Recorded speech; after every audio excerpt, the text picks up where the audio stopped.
Today we are going to take a look at Freemasonry. For those of you who have never heard of Freemasonry, I'll give a quick rundown of the narrative. Freemasonry is a secret society that was officially founded in 1717. They currently consist of approximately 6 million Freemasons that meet in lodges on all 7 continents. They supposedly originate from the medieval stonemasons guild, but we'll be examining that claim today. They are very influential, with 14 presidents admitting to being Masons, though who knows if there are more. Not least among these is George Washington. Now, let's reveal some disturbing facts about Masonry. We'll start with the first thing a Mason experiences in the lodge: his initiation. For a Mason to be accepted into the lodge, he must be suggested by a Mason. A vote is then taken on whether or not he should be accepted. The vote must be unanimous, or else the candidate is blackballed or not accepted. If he is accepted, then a date is set up for him to become initiated, and he is to prepare for it. However, he is not told anything beforehand about what will take place during the initiation. Upon the chosen day, he must go to the Masonic Lodge. After paying his dues, or fees, for entry, he is then led to a preparation room and is told to change into a pajama-like suit and given one sandal. He is then blindfolded, or hoodwinked, as they call it, and a cable tow is tied around his neck. He is then taken into the Masonic meeting hall, and after being paraded around the room, is taken to the Masonic altar, and his right hand placed under the Bible with a square and compass on top, and is made to take an oath to never reveal any lodge secrets.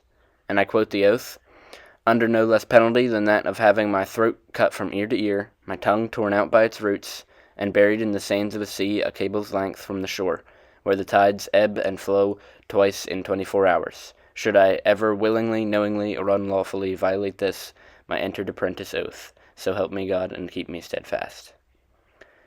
The initiate is then untied, told the grip and word of the entered apprentice, and becomes a full-fledged first-degree Mason. This is only the beginning. As the Mason progresses, he swears more and more violent death oaths, especially if he advances beyond the blue, or first 3 degrees, and into the York or Scottish Rite. Masonry claims to be a non-religious fraternity, and many Masons would call it more Christian than anything else. And yet there are countless reasons why both these claims are false. One of the arguments for it being Christian is their use of the Bible when swearing their oaths. This is a terrible argument, however, as in other countries they use whichever book that the people there would call holy, not to mention that the oath itself is blatantly against what the Bible says. Also to consider is their oath. They swear to protect the secrets of the lodge with their lives, which would include lying in court as well as any number of other unlawful and wicked actions, and they are also called to do anything to protect a brother Mason. These are but a few reasons of the unchristian nature of Masonry, and I will give more in a moment. As for Masonry not being a religious society, well, I'll just let the top Masonic authorities clear that up. The following is a quote from J.D. Buck's Mystic Masonry. Quote, "Drop the theological barnacles of the religion as taught by Jesus Christ and by the essences of the Gnostics of the 1st century, and it becomes Masonry. Masonry in its purity, derived as it is from the old Hebrew Kabbalah, as part of the great universal wisdom religion of remotest antiquity." End quote. This statement fully acknowledges the fact that Masonry is a religion, while also confirming that it is not Christian. Beyond what the highest Masonic authorities say on it, the very names of the things in their meetings prove that Masonry is a religion. What else could it be when they meet in temples, the largest of which are called cathedrals? They open and close each meeting with prayer. They have an altar with the Bible or so-called holy book on it. They have deacons. They call their leaders such things as worshipful masters and high priest. They claim to bring the initiate from spiritual darkness to spiritual light. They present a plan of salvation and cleansing from sin, and in some degrees they serve communion and baptize one another. What do you think? Does this sound like a religion, or am I just crazy? Now to ask the question, if Freemasonry is a religion but isn't Christian, then what do they worship? Well, to answer that question, I'm going to share with you what is arguably the most important ritual in all of a Mason's climbing through the degrees. The third and final blue degree, that of Master Mason. The initiate is hoodwinked, like in both the previous degrees, and goes through another initiation, much like the first 2. After swearing a third and very gory oath, he is then led to believe that he has completed the ritual. But he has only just begun. He is blindfolded again and then told that he will represent one Hiram Abiff, who he is told was the architect of Solomon's temple. He is then led around the room and is roughed up by three men who are supposed to represent three characters, Jubella, Jubello, and Jubellum. They demand that he reveal the secrets of a master mason.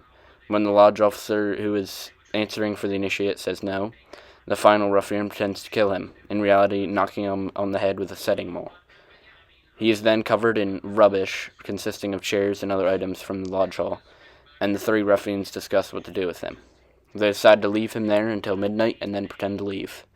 Then a bit later they come back and pick him up, carrying him to the west side of the lodge hall, which is supposed to be a hill with a grave dug in it. They pretend to bury him and then leave. The worshipful master, pretending to be Solomon, finds out that Hiram Abiff is missing. He orders a search to be made in which 12 people, acting as masons of the temple, come and confess that they and the three ruffians were going to kill Hiram before they thought better of it, but added that the other three had gone through with the plan. Solomon then ordered a search in which the grave, marked with an acacia sprig, is found, and then Solomon raises Hiram from the dead with the master mason's grip. The initiate is then given the master mason's secret word and taught the grand hailing sign of distress, and with that the ceremony is over. You may be wondering why I just spent so much time on one of the dozens of Freemasonic rituals. Well, for starters, the legend of Hiram Abiff is one of the most important Masonic rituals. Second, this is a straight-up contradiction of the Bible. While the Bible does record two different Hirams, one is Hiram, king of Tyre, and the other was just one who made brass implements of the temple. Not only is it false to say that Hiram was the architect, but it goes against everything the Bible says about the temple. The temple's architect was not any man, it was God himself. Finally, the legend of Hiram Abiff has many correlations with the legend of Isis and Osiris. I will not go into the legend of Isis and Osiris, as it is very vulgar, but I'll again tell you what the Masons' leading authorities say on the matter.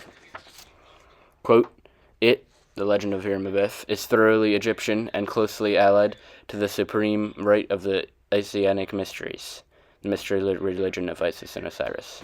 End quote. From the Lexicon of Freemasonry by Albert Pike. Quote, we readily recognize in Hiram Abiff the Osiris of the Egyptians. End quote. From Pearson, page 240. Quote, Osiris and Hiram Abiff are one and the same. End quote. Freemasonry's Guide by Daniel Sickles. I rest my case. Now, if I haven't put this in clear terms, let me do so now. Freemasonry is an unchristian and pagan religion. To be exact, it is the revival of the ancient Egyptian mystery religion of Isis and Osiris. Most Masons are unaware of this and would say that it is either Christian or non-religious. As proven earlier, this is untrue, and the ignorant masses of Freemasonry are being used for the evil ends of the few Masons who are in the highest ranks. And you don't need to take my word for it.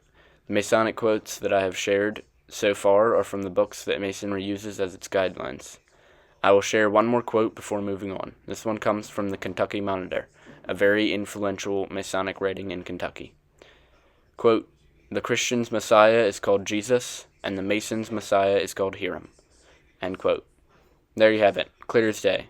Hiram, who probably symbolizes Osiris, is the Mason's Messiah. And I would like to note that the great driving factor of the Masonic religion is finding light. And do you know who the light bearer is? You guessed it, Lucifer. Satan. I am now going to move on from the subject of what Freemasonry is and what its beliefs are, and move into the influence of Masonry and why it matters. Firstly, how influential is Masonry? Well, there are a lot of Masons worldwide. The number given is somewhere between 3 and 6 million, but who knows if that is accurate.